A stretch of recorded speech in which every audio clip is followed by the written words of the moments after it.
এটা মা আসে না। যত চেষ্টাই করুন না কেন সময়কার ভিড়ে আসবে না। আমার গড়া দিনগুলো এক এক করে ধীরে ধীরে কেটে যাবে, কিন্তু দিনগুলো আর আমার আসবে না। তাই সময়ের অপেক্ষায় কেউ বসে না থেকে একবার সবাই মিলে এই সাধু সঙ্গ সর্বশাস্ত্রে কয়, লবমাত্র সাধু সঙ্গ কইছে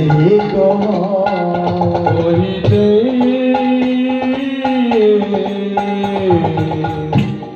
কহিতে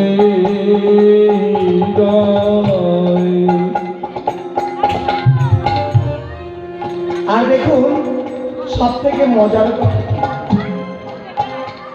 যত যত রাত হবে আপনারা ভালো করে দেখবেন, যত রাত ভাগবত গীতার মধ্যে আপনারা দেখবেন, যত রাত হবে তত ভগবানের কঠিন লীলাগুলি প্রকাশ হবে। ভগবানের যত কঠিন লীলা, গুঞ্জতর লীলা, ভগবানের বিশেষ বিশেষ লীলাগুলি গভীর রাতের বেলায় প্রকাশিত হয়। আর আমরা কি করি, ওই বিকাল বেলায় আসি, ওই চানাচুর ভাজার পাঁপড় ভাজা খাই আর বাড়িতে। কি ওটা ভজনের সময় নয়, ভালো করে মনে রাখবেন। হয়তো আমার কথাটা গুরুত্ব না হতে পারে, কারণ আমি তো লোকাল, আমি আপনাদেরই ছেলে, কিন্তু আমি যে কথাটা বলছি একটু মিলিয়ে নেবেন। ভজনের উপযুক্ত সময়ে ওই বৈকাল বেলা নয়, ভজনের উপযুক্ত হচ্ছে সকাল সকাল। হ্যাঁ, সকাল সকাল আসতে হবে, সকাল সকাল আসতে হয়। আর গুঞ্জতর কথাগুলি শুনতে গেলে, ভজনের কথাগুলি শুনতে গেলে গভীর রাত্রে আসন করে বসে থাকতে হবে, তবেই কিছু পাওয়া যায়। এই যে কঠিন লীলাগুলি এখন শুরু হচ্ছে, এখন যে লীলাগুলি হবে সেই লীলাগুলি বড় কঠিন লীলা, ভজনের কঠিন কঠিন কথা, অপূর্ব কথা, এগুলি যত্রা তন্ত্রা পাওয়া যায় না। তাই বলছে এই সময় রূপানুরা লীলা আস্বাদন করার জন্য সকলে বসে থাকে না। কেন বলুন তো? এই সময়টা বেশি ভালো না, সময়টা বেশি একটা ভালো না। কারণ না হবে ঘুম, না হবে কীর্তন আস্বাদন। কি এই সময়টা ঘুম হয় না, কারণ আমাদের সময় মতো ঘুম হয় না, আবার সময় মতো খাওয়া হয় না। তাই সময়টা খাওয়ার সময় নয়। এই জন্যে এই 24 ঘন্টা 8 প্রহর, 24 ঘন্টায় হয় 8 প্রহর, দিনের বেলায় 4 প্রহর, রাতের বেলায় 4 প্রহর। রাতের বেলায় 4 প্রহর আর দিনের বেলায় 4 প্রহর। এই জন্য বৈষ্ণব কবি বলছে, পহিলি প্রহর মে সব লোকে জাগে, তৃতীয় প্রহর মে ভোগী, তৃতীয়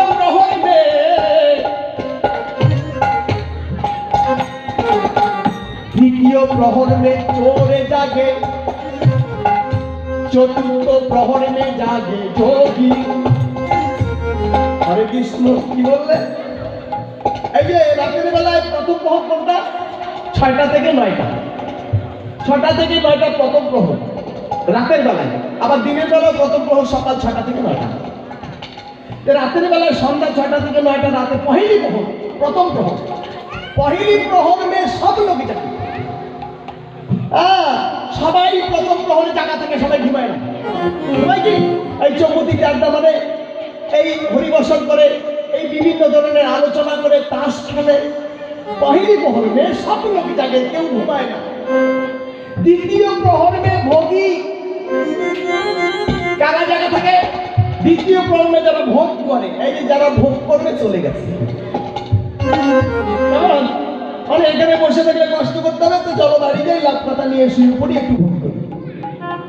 খেতে হবে না, পেট যখন তো খেতে হবে। তাহলে দ্বিতীয় প্রহর মে ভোগী, তৃতীয় প্রহর মে চোর জাগে। আচ্ছা বলুন তো বাবা, 12টার পরে কে জাগে? 12টার পরে ভালো মানুষ জাগে, ভালো মানুষ ঘুমোয়, ভালো মানুষ ঘুমায়, আর চোর জাগে। চোর সন্ধ্যা থেকে ঘুমায়, 12টার পরে জাগে। তা 12টার পরে জাগে তাকে চুরি করতে হবে, তো সবাই ঘুমাবে, সে চুরি করবে। তাহলে যখন 12টার পরে কে জাগে? চোর জাগে। আর চতুর্থ প্রহরে জাগে যোগী। এই যে দেখুন, যে যে ধর্মের মানুষ আছেন, হিন্দু মুসলিম যা আছে, যে কোনো ধর্মের মানুষ হোক না কেন, দেখবেন চতুর্থ প্রহরে তারা জাগে। এই আমাদের সাধুগুরু বৈষ্ণবরা বেশিরভাগ দামোদর গত মাসে দেখে, ভোর 3:36 জাগে আমার সাধুরা। 3:36 জাগে, জাগার পর স্নান করে, কি স্নান করে, স্নান করার পর আহ্নিক করে, আহ্নিক করার পর ঠাকুর জাগায়, ঠাকুর জাগানোর পরে পরিক্রমা করে প্রভাতী কীর্তন পরিবেশন করে।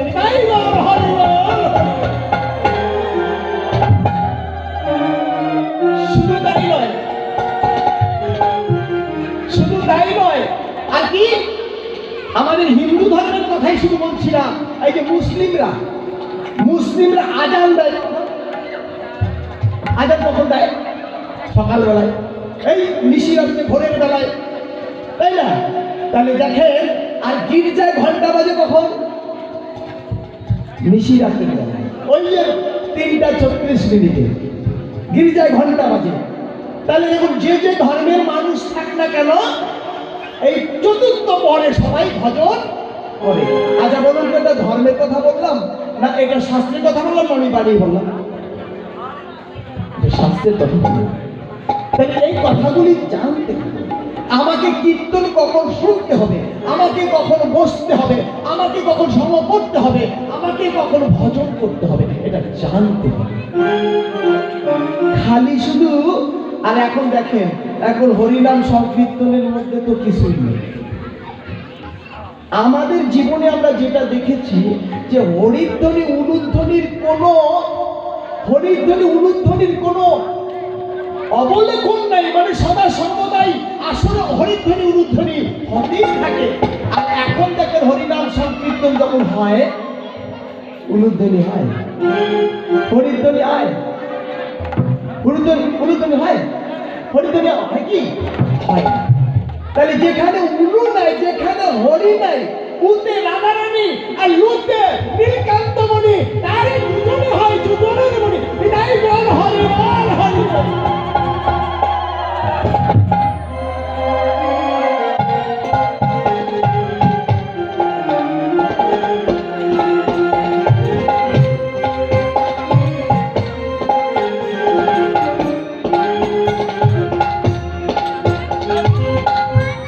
তাই তো দেখুন, এই যে হরিনাম সংকীর্তনে নাই উলুধ্বনি, নাই হরিধ্বনি, তাহলে এমন কীর্তনের আস্বাদন কোনো প্রয়োজন নেই। প্রেম, প্রেম হতে হবে। তাই তো এই সবাই ধীরে ধীরে চলে গেছে। আমার গৌরের রূপের বর্ণনা, আমার ভগবানের রূপের হবে বর্ণনা। তাই এই বর্ণনা অনেকে শ্রবণ করতে চাইল না। ধীরে ধীরে ধীরে ধীরে ঘরে গেছে, ধীরে ধীরে সাধুর বাজার ছেড়ে চলে গেছে। ঘরে গিয়ে ভোগ পরিবার করে, ওই সময়টা গেলে আর পাওয়া যাবে না রে। এই যে একটা মজার কথা বলি, এই যেনারা চলে গেছে তাদের সংসার আছে, তাই না? সংসার আছে, তাই আগামীকাল কি করতে হবে সেটা আজকেই মালাগাথা সারা হয়ে গেছে। মালাগাথা শুরু হয়ে গেছে, আগামীকাল কি করব, আগামীকালে কি কাজ করব, সংসারের কি জ্বালা যন্ত্রণা আছে সেটা আজকেই মালার মধ্যে গাথা শুরু হয়ে গেছে। তাহলে কি সংসার, এই সংসারের জ্বালায় চলে গেছে। তাহলে সংসারের মধ্যে কি আছে? সংসারের মধ্যে মধু আছে, মধু। কেমন? এই যে একটা কথা বলি, একটু শুনবেন। এই যে সংসারের কি ঘটনা, সংসার আমি করবো কিনা, সংসার আমি করবো কিনা, একটু ধ্যান দিয়ে শুনবেন কথাগুলি। একজন অজানা পথিক, অজানার পথিক অজানার দেশে প্রবেশ করলো।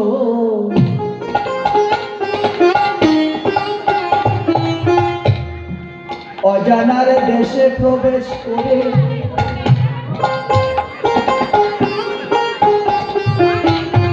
অজানার পথে ছুটতে লাগলো।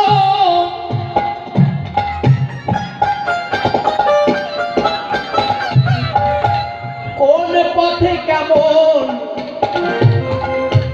কোন পথ ভালো, কোন পথ মন্দ আমার পথিকের জানা ছিল না,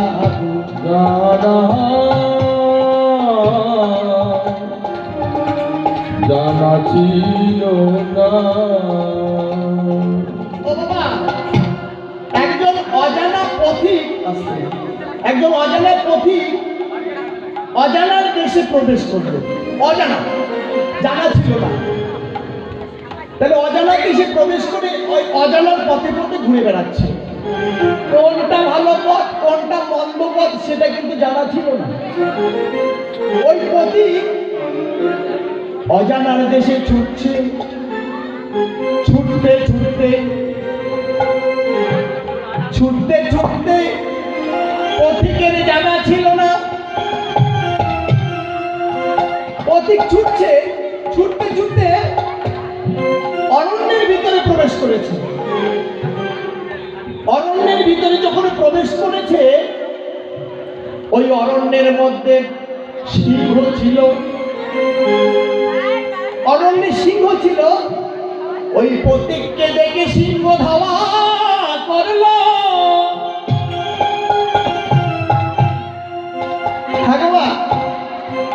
সিংহ পথিককে দেখে, ওই পথিককে দেখে ধাওয়া করেছে।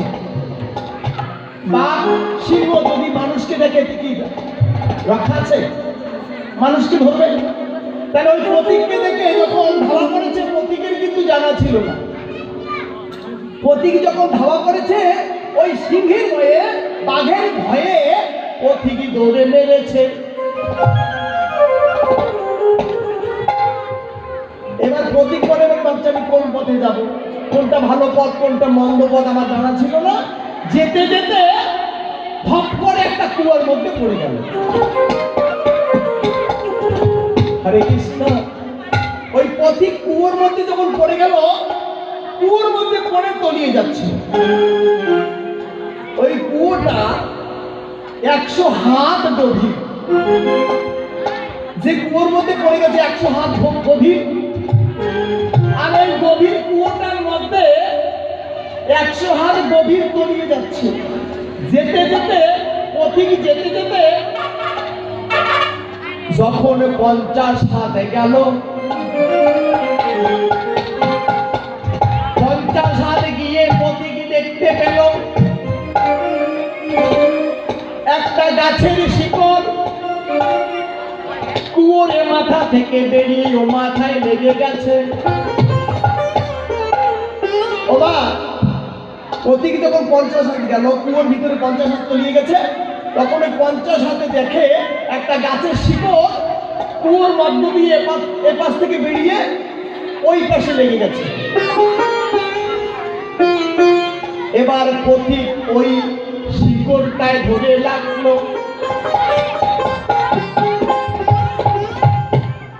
পথিক ওই শিকড়টার মধ্যে ধরে ফেলেছে, শিকড়ে ধরে ঝুলছে। পথিক শিকড়ে ধরে ঝুলছে। নিচের দিকে তাকিয়ে দেখে অজগর সাপ। দেখলেন? কুয়োর মধ্যে ঝুলছে, পথিক ঝুলছে, ওই শিকড়ের মধ্যে ধরেছে, শিকড়টাকে ধরে ঝুলছে। আর নিচের দিকে তাকিয়ে দেখে একটা অজগর সাপ তার জিহ্বাটা লক লক করছে।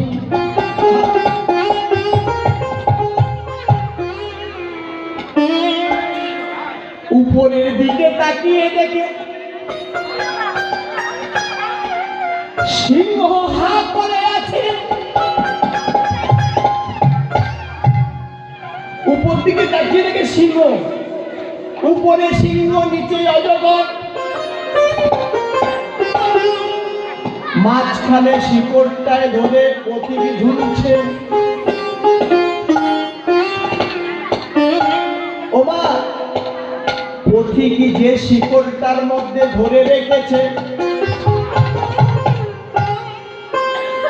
সেই শিকড়ের দুই পাশে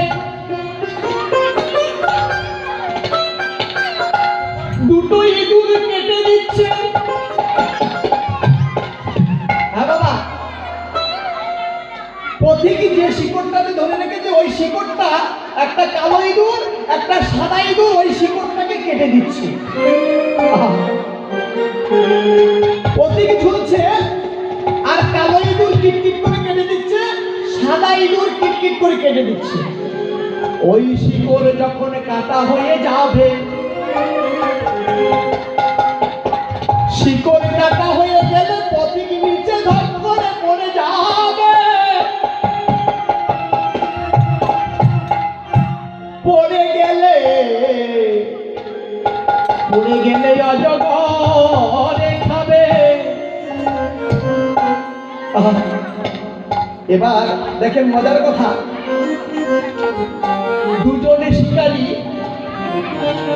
দুজন শিকারী দূর থেকে দেখতে গেল একটি মানুষ দৌড় মেরেছে, কুয়োর মধ্যে পড়ে গেছে। ওই মানুষটাকে আর দেখা যাচ্ছে না।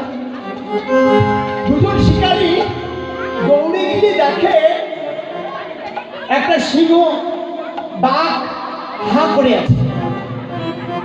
দূর থেকে গুলি করল, বন্দুকের আওয়াজ পেয়ে ওই পশু যখন পালিয়ে গেল, এবারে শিকারী দুজনে ধীরে ধীরে কাছে গেল। কাছে গিয়ে দেখে ওই কুয়োর মধ্যে পথিক ঝুলছে।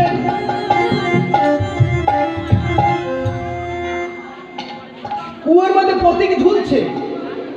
এবার শিকারী দুজন বলছে তাহলে ওই পথিককে বাঁচাতে হবে, ওই মানুষটাকে বাঁচাতে হবে। বাঁচাতে গিয়ে বলছে ভাই দাঁড়াও, তোমাকে বাঁচানোর জন্য চেষ্টা করছি। দৌড় মেরে গিয়ে ওই শিকারী দুজন একটা দড়ি নিয়ে এলো। ওই দড়িটা কুয়োতে নামায়ে দিয়ে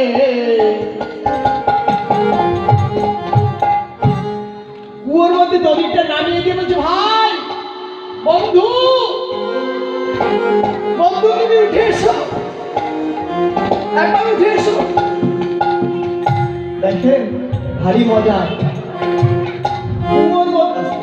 এই কুয়োর মধ্যে যে বন্ধু ঝুলছে ওই বন্ধু বলছে না আমি উঠবো না। বলছে তুমি উঠবে না?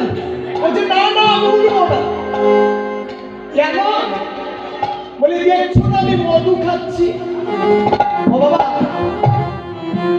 বাবা দেখেন মধু খাচ্ছি কোথায়? যে শিকড়টায় ধরে রেখেছে সেই শিকড়টার মাঝখানে, এই দুই হাতের মাঝখানে একটা মৌমাছি মৌচাক বেঁধেছে। বোঝা যাচ্ছে কথাগুলি? মাকে বোঝা যায়? এই যে শিকড়ের মাঝখানে মৌচাকের বাসা বেঁধেছে। ওই মৌচাকে মধু হয়েছে। ওই মধু টপ টপ করে পড়ছে। আর ওই অজানা পথিক হা করে মধু খাচ্ছে। হা করে মধু খাচ্ছে, আর এদিকে শিকড় কেটে দিচ্ছে সাদা ইঁদুর আর কালো ইঁদুরের তার খেয়াল নাই। শিকড় কাটা হয়ে গেলে যে আমাকে নিচে চলে যেতে হবে, অত করে আমাকে খাবে, ওই দিকে ধ্যান নাই। মধু খাচ্ছে, বলছে বন্ধু তুমি উঠে এসো। বলছে না বন্ধু আমি উঠবো না। উঠবে না? বলে তোমাকে বাঁচানোর জন্য এলাম, তুমি উঠবে না? বলে দেখছো না আমি মধু খাচ্ছি। দেখলেন এই কথা কেন বললাম? সংসারে জীবনে যাপনটা কেমন, এই যে এবার একটু শুনুন। সংসারে জীবনে যাপন, এই যে আপনারা আর আমি, এই যে আমরা অজানা পথিক।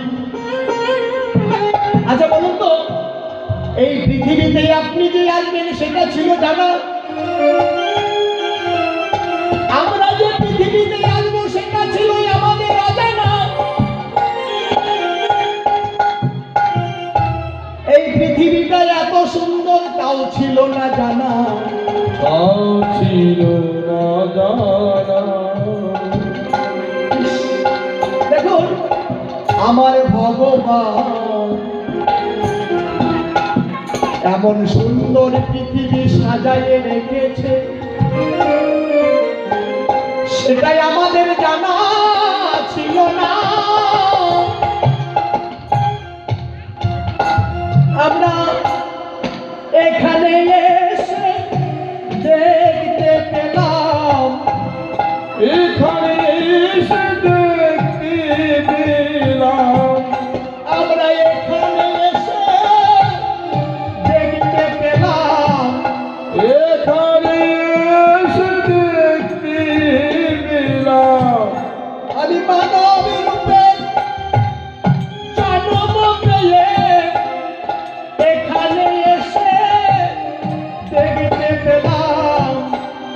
মানব রূপে জন্মে এখানে এসে দেখতে পেলাম। বলি কত সুন্দর পৃথিবী সেজেছে, আমি এখানে এসে দেখতে পেলাম।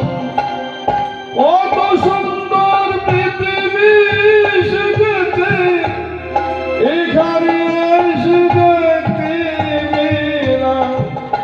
পৃথিবীতে কত কত মানুষ আছে, এখানে এসে দেখতে পেলাম। পৃথিবীর কত মানুষ আছে, এখানে এসে দেখতে পেলাম। আমার জানা ছিল না, তাই এখানে এসে আমি সব দেখতে পাচ্ছি। কিন্তু আমি যে কোন পথে যাব সেটাই আমার জানা নাই।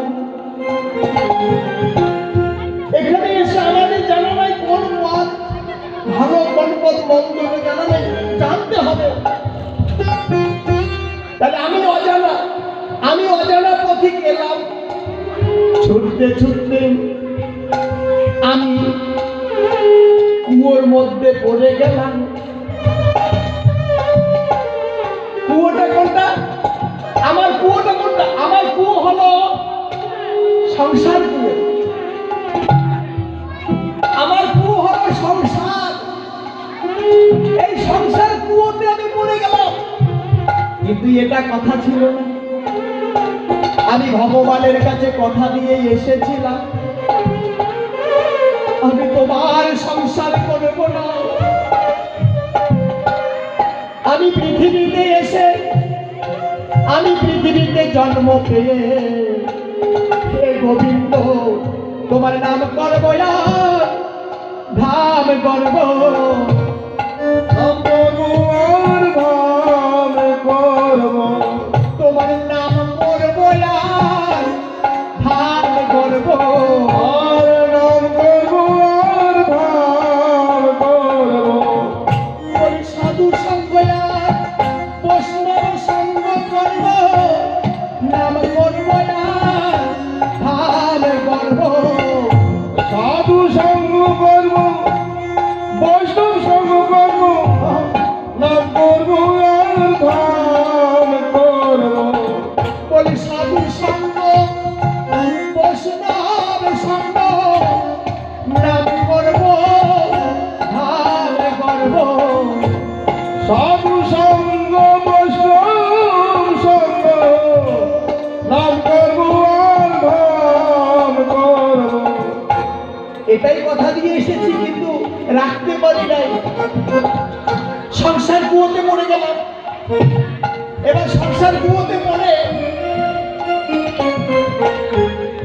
ওমা, ওই যে সিংহ, সিংহ ধাওয়া করছে। এখানে সিংহটাকে, সিংহ হলো তাগিদ, সংসারের তাগিদ আমাকে ধাওয়া করছে।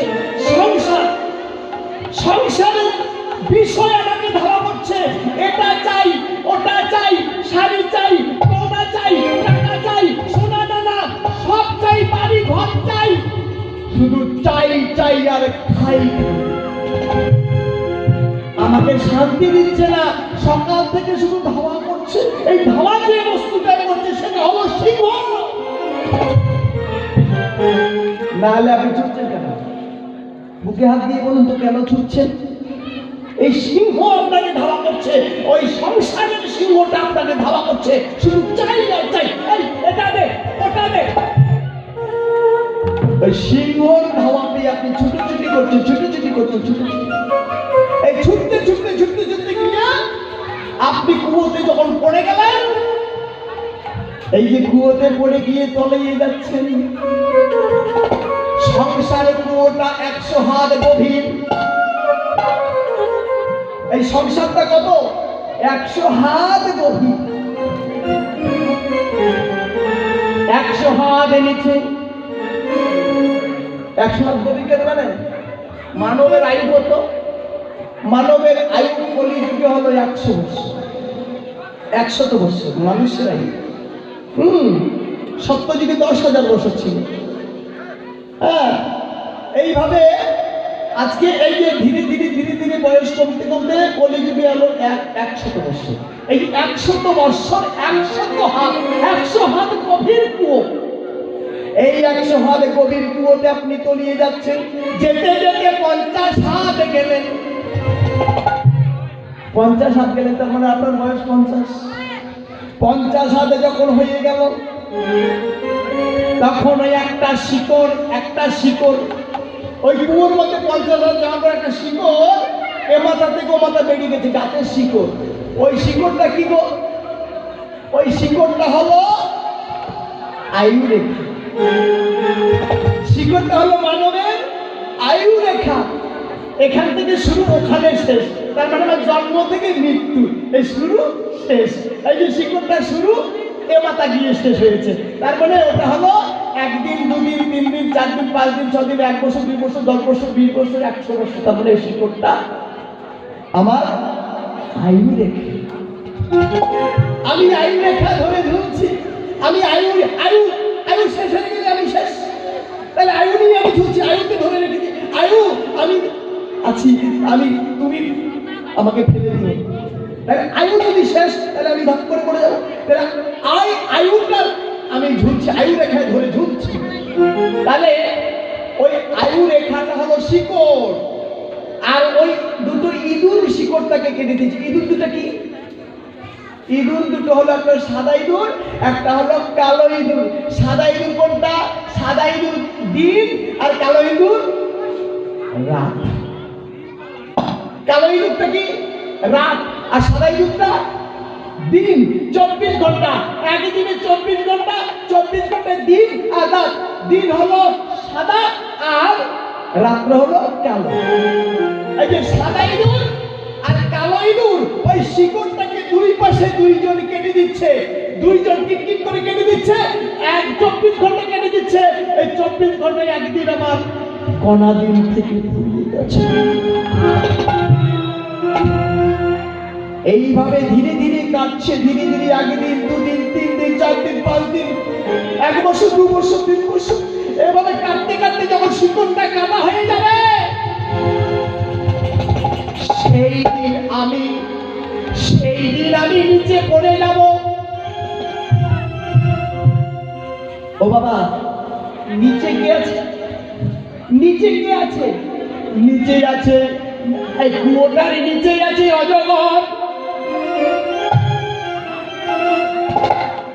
কুয়োর নিচে আছে অজগর। ওই অজগর তার জিহ্বাটা লক লক করছে। আমাদের অজগরটা কোথায়? আমাদের অজগর হলো শ্মশান।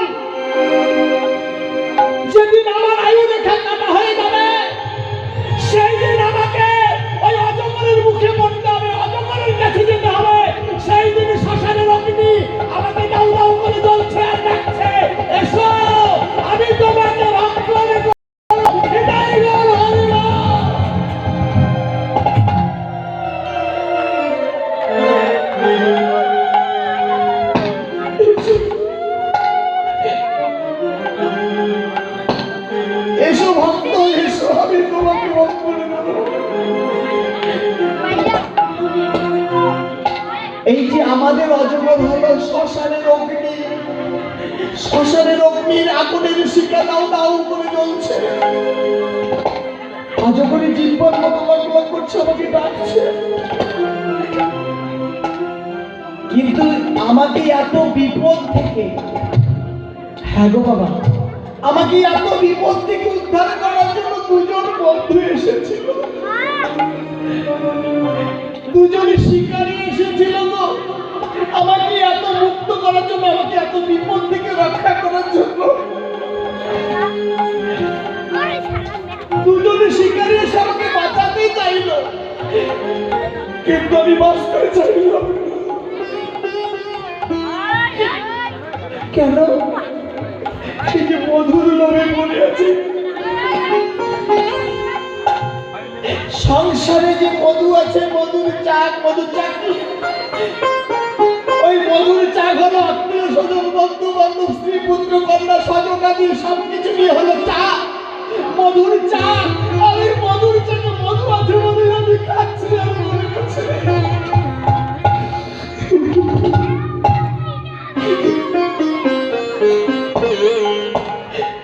কিন্তু বাবা, দুজনে শিকারী আমাকে বাঁচাতে এসেছিল, কিন্তু আমি বাঁচতে চাই না।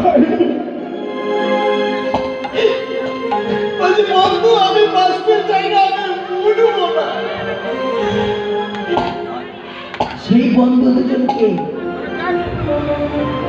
সেই বন্ধু দুজন হলো আমাকে যে বাঁচানোর জন্য এসেছিল, সেই বন্ধু, সেই শিকারী, সেই শিকারী দুজন হলো, একজন আমার দীক্ষা গুরু আর একজন হলো আমার শিক্ষা গুরু। তারাই আমাকে বাঁচানোর জন্য এসেছিল।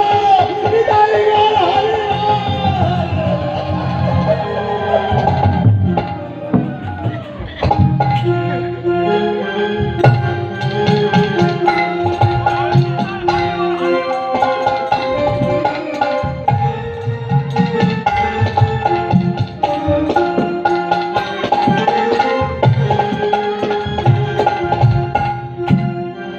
আশ্রয় ক্রিয়া ভজে, তারে কৃষ্ণ নাহি কাছে। আশ্রয় করিয়া ভজে, তারে কৃষ্ণ নাহি ত্যাজে। আশ্রয় ক্রিয়া ভজে,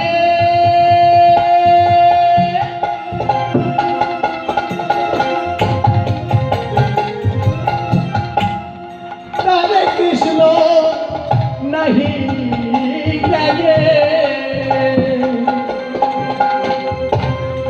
আশ্রয় করিয়া ভজে, আর তারে কৃষ্ণ নাহি ত্যাজে।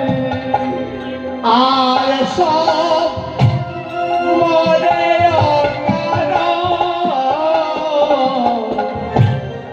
আর সব মনে অকার, আর সব মরি অকার, আর সব মরে অকার। এই জন্যে আশ্রয় করিয়া ভজে, তারে কৃষ্ণ নাহি ত্যাজে, আর সব মরে অকারণ। যে যে কর্মই করুন না কেন, আপনাকে আশ্রিত হতে হবে। আশ্রিত না হলে আপনি যে কর্মটা করছেন সেটা বৃথা হয়ে যাবে, সেই কর্মটা কোনো কাজে লাগবে না বাবা। আপনি ঘটা করে দুর্গাপুজো করছেন, কাজে লাগবে না। এত টাকা পয়সা খরচ করে আপনি দেবদেবী পুজো করছেন, কিছু লাভ হবে না। অনেকে ছেলে মেয়ের বিয়ে দিচ্ছে, ছেলেকে বিয়ে দিচ্ছে, মেয়েকে বিয়ে দিচ্ছে, ছেলেরা বিয়ে করে করছে, মেয়েরা বিয়ে করছে, আশ্রিত না হয়ে বিয়ে করছে, সেই মন্ত্রটা কোনো কাজে লাগবে না। ব্রাহ্মণ বলছে, আমিও বলছি, কিন্তু আমি কি আশ্রিত হয়েছি? আশ্রিত না হলে শাস্ত্রযুক্ত মন্ত্রটা কোনো কাজে লাগবে না, শুধু বিয়েই হবে, আর কিছুদিন পরে ডিভোর্স হবে, ঝগড়া লাগবে, দ্বন্দ্ব লাগবে, খুনাখুনি, হানাহানি হবে, সে সংসারে কোনোদিন সুখী হবে না। এই জন্যে ছেলেরা মেয়েরা বিয়ে করার আগে আশ্রিত হতে হয়। আর মা বাবা পিতা মাতা ছেলেকে বিয়ে দিচ্ছেন, মেয়েকে বিয়ে দিচ্ছেন, আগে আশ্রিত হন, তারপরে ছেলেকে মেয়েকে আশ্রিত করে তারপরে বিয়ে শাদী দিন। এই যে সংসার জীবন এত খেলা খেলা নয়। সংসার আমার চৈতন্য মহাপ্রভুও করেছিল, আমার ভগবানও করেছিল, কিন্তু কেমন সংসার একটু বোঝা যাচ্ছে? আমার মহাপ্রভু যে সংসার করেছিল, সংসারে ছিল, কিন্তু সংসার তাহাতে ছিল না। তিনি কি বলেছিল? আমি সংসারে আছি, কিন্তু আমাদের সংসার না। এমন ভাবে সংসার করুন, সংসারের ভিতরে থেকে সংসারে যেন আপনার ঘাড়ে চড়তে না পারে, আপনার ঘাড়ে চাপতে না পারে। আপনি সংসারের ঘাড়ে বসে বসে আপনি দেওয়ানিগিরি করুন, তবে হবে সেটা সংসার। না হলে আপনার ঘাড়ে বসে বসে সারাটি জীবন আপনাকে হাল টানতে হবে। কৃষ্ণ সেবা, সাধু সঙ্গ, বৈষ্ণব সঙ্গ কোনোদিন হবে না। সাধু সঙ্গ, বৈষ্ণব সঙ্গ না হলে এই দেহটা মৃত হয়ে যাবে, এই মানব জন্ম কোনোদিন সফল হবে না। আবার পুনরায় জন্ম নিতে হবে।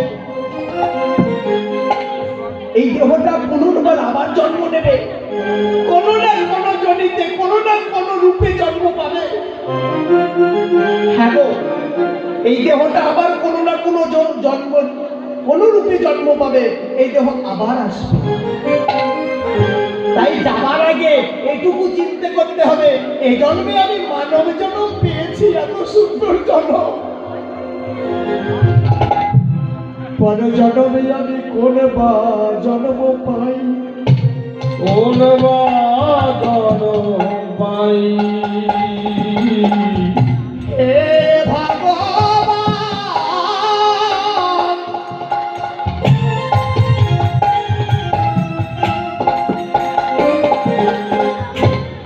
এর পরের জন্মে তুমি আমায় কোন রূপে পাঠাইবে,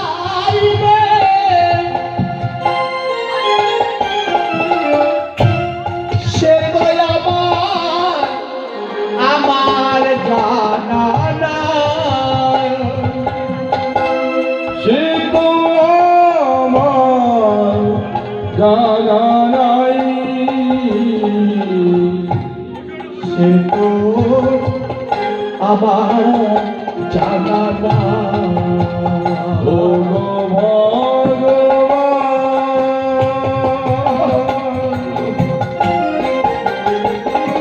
ও ভগবান, সে তো আমার জানা নাই। ভগবান, তুমি আমাকে কোন জন্ম দেবে? আমার জন্মে তবে এ জন্মে ভগবান তোমার চরণে আমি আজকে এই মিনতি জানাই। আমি এই মিনতি জানাই, আমি এই মিনতি জানাই।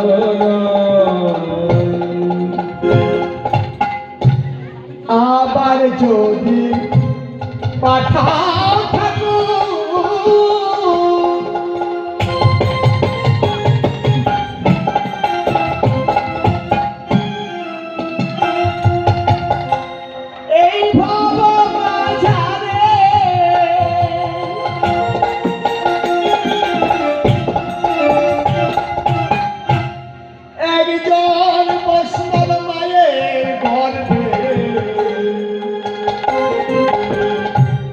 জন্ম দিও মোরে আমার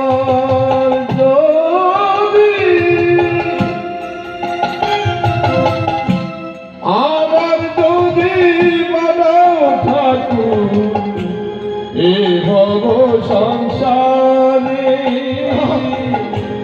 বৈষ্ণব মায়ের গৌরী আমার জনম দিও মোরে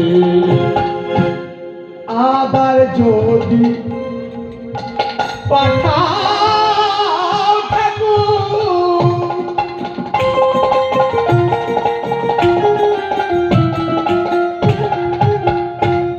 এ ভব সংসারে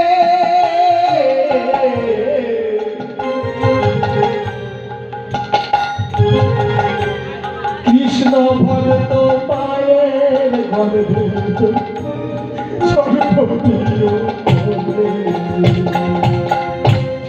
আমার যদি পাঠাও ঠাকুর এ ভব সংসারে কৃষ্ণ ভক্ত মাই গর্ভে জনম দিও মোরে ঠাকুর জনম দিও মোরে এই বিনতি জানাই তোমার এই বিনতি জানাই তোমায় এই বিনতি জানাই তোমার ঠাকুর এই বিনতি জানাই তোমায় ঠাকুর গো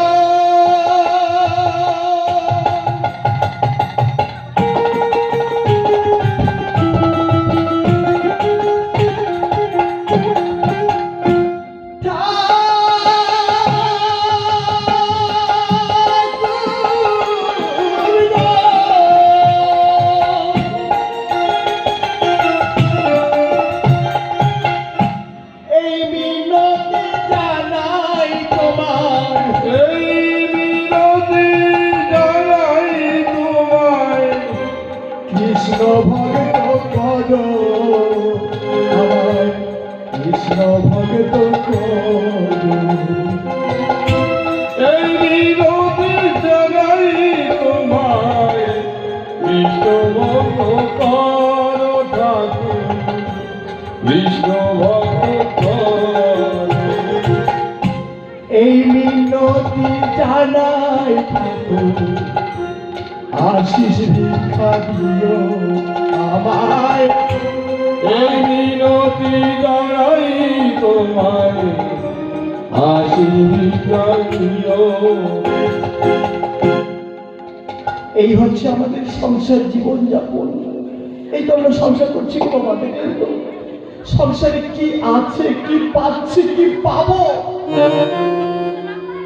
কি পেলে কোথায় যাব বোঝা গেল এটা হচ্ছে সংসারের জীবন যাপন তাই তো সংসারে যারা যন্ত্রণা সইতে না পেরে আজকে আমরা ভগবানের হরিনাম সংকীর্তন এত সুন্দর হচ্ছে মন্দিরে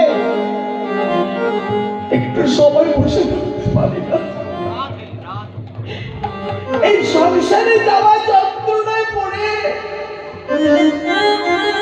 একটু সময় মতো হরি বসনে যেতে পারি না এই সংসারের ঘাটি টানতে টানতে আমার সুন্দর মানব জনমটা বিভুলে চলে যাচ্ছে কোনদিন হা কৃষ্ণ বলে কাঁদলাম না কোনদিন কাঁদিলাম না কোনদিন কোন বৈষ্ণবের চরণে গেলাম না এই রাম নাম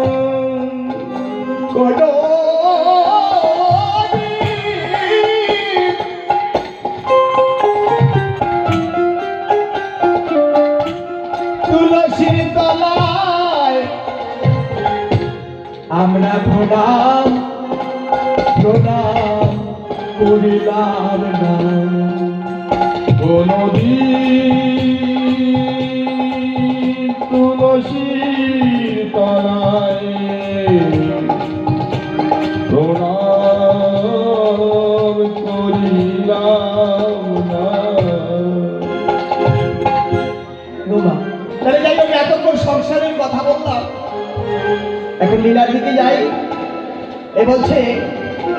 আমার গৌর রূপের বর্ণনা বৈষ্ণব কবি করছে বর্ণনা। আমার কার বর্ণনা? আমার গোরা রূপের বর্ণনা। বৈষ্ণব কবি বলছে গোরা রূপের বর্ণনা। গোরা রূপের বর্ণনা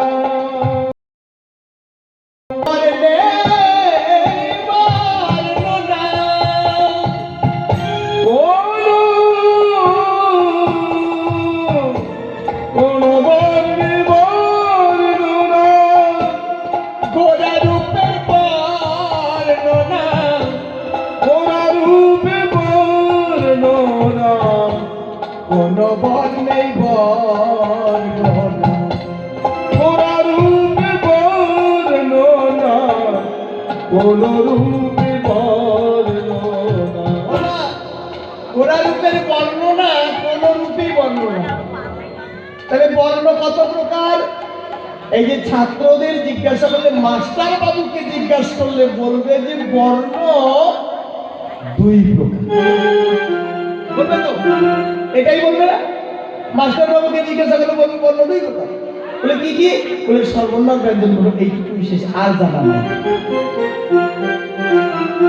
এইটুকুই জানা আছে, আর বেশি জানা নেই। মাস্টার বাবুকে বললে বলবে দুই প্রকার, কি কি? ছাত্রকে বললে বলবে ব্যঞ্জন বর্ণ আর স্বরবর্ণ। কিন্তু এটা জানেন যে বর্ণ শাস্ত্রগত অনুসারে কত প্রকার? শাস্ত্রগত অনুসারে বর্ণ হলো তিন প্রকার। কি কি? এই শাস্ত্র অনুসারে বর্ণ তিন প্রকার। একটা হলো অক্ষরগত বর্ণ, একটা হলো জাতিগত বর্ণ, আর একটা আছে সেটা হলো রং বেরঙের বর্ণ। এই যে তিন প্রকার: অক্ষরগত, জাতিগত আর রং বেরঙের বর্ণ।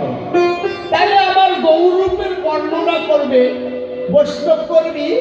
এখন চিন্তা করলো যে তিনটা বর্ণের মধ্যেও আমার গৌর বর্ণের বর্ণ নেই।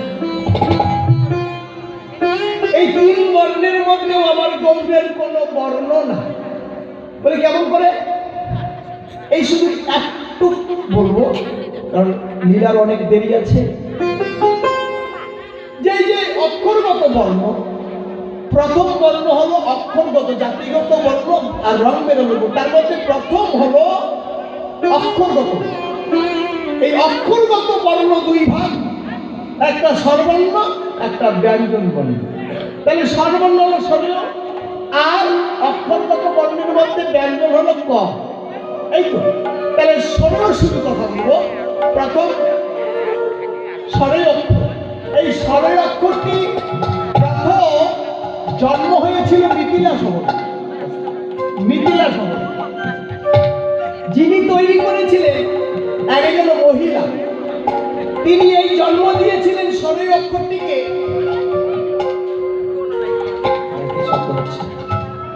তাহলে এই স্বরীয় অক্ষরটিকে তিনি তৈরি করেছিলেন, জন্ম দিয়েছিলেন পাঁচটি বস্তু দিয়ে। পাঁচটি বস্তু দিয়ে স্বরীয় অক্ষরটিকে জন্ম দিয়েছিলেন। সেগুলো কি কি? সেগুলো হলো, এই যে প্রথমে যখন আমরা স্বরীয় লেখি, সর্বপ্রথম উপরে আমরা একটা দাড়ি টানি। তো উপরে একটা দাড়ি টানি, এ মাথা থেকে ও মাথা। এই দাড়িটার নাম কি? যে দাড়িটা দিলাম, এই দাড়িটার নাম কি? এই দাড়িটার নাম হলো আয়ু রেখা। আপনি যেদিকে যান না কেন, ভজনের একই কথা। ওই দাড়িটা হলো আয়ু রেখা, শুরু শেষ, আপনার জন্ম, আপনার মৃত্যু, এই যে গণাদিনীগুলো ধীরে ধীরে গেল, শেষ হয়ে গেল, এটা হলো আয়ু রেখা। তার নিচে আয়ু রেখার নিচে গোল, শূন্যের মতো গোল করে আমরা চিহ্ন দিই। সেটা কি? সেটা হলো শূন্য বা বৃত্ত, তাই না? শূন্য। এই শূন্যটা কেন? এই শূন্যটাই হলো ভজনের গুরু। দেখলেন, এই যে কথাগুলি শুনবেন খুব ভালো। এই শূন্যটা কি? শূন্য হলো ভজনের গুরু। শূন্যই হলো ভজনের। যে যে ধর্মের ভজন করুন না কেন, যে যে ধর্মের ভজন করুন, আমি ছোট বড় এখানে বলছি না, যে যে ধর্মের ভজন ভজন করলেই ভজনের গুরু হলো শূন্য। দেখলেন, এটা মহাজনী পথ।